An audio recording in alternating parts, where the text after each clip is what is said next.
it was back in the start.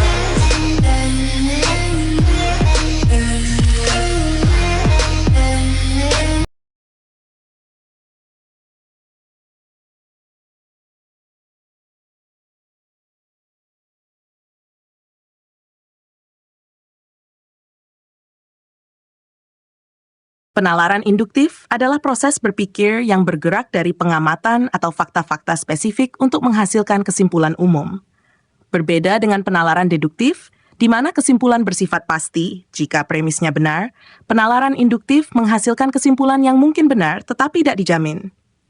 Penalaran induktif sering digunakan dalam penelitian, pengambilan keputusan, dan dalam kehidupan sehari-hari. Berikut adalah penjelasan lebih lanjut mengenai penalaran induktif. 1. Definisi penalaran induktif. Penalaran induktif adalah proses berpikir yang dimulai dari observasi atau contoh spesifik dan kemudian membuat generalisasi atau kesimpulan yang lebih luas berdasarkan informasi tersebut. 2. Struktur penalaran induktif. Penalaran induktif biasanya melibatkan pengumpulan data atau fakta tertentu dan kemudian menarik kesimpulan yang lebih umum. Struktur penalaran induktif dapat digambarkan sebagai berikut. Observasi spesifik, pengamatan atau fakta yang dikumpulkan. Generalitas, kesimpulan pola yang ditarik dari observasi tersebut.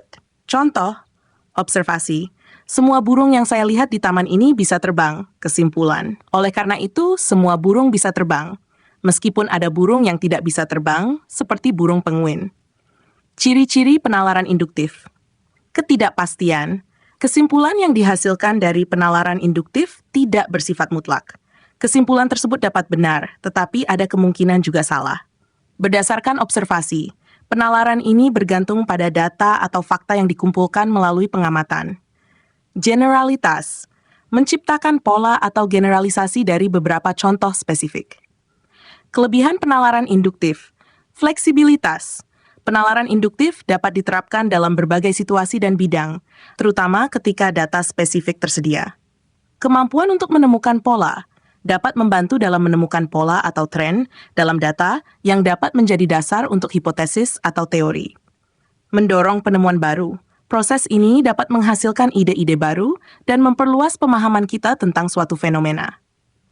5. Kekurangan penalaran induktif. Kesimpulan tidak pasti. Kesimpulan yang dihasilkan bersifat probabilistik dan tidak dapat diandalkan sepenuhnya. Kesalahan generalisasi. Terdapat risiko membuat generalisasi yang tidak akurat jika hanya mengandalkan sedikit contoh atau data.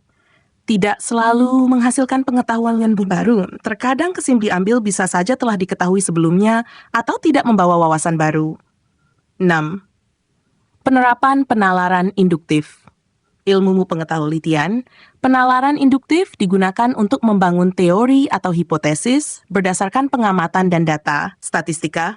Penalaran induktif sering diterapkan dalam analisis data untuk menemukan pola atau hubungan.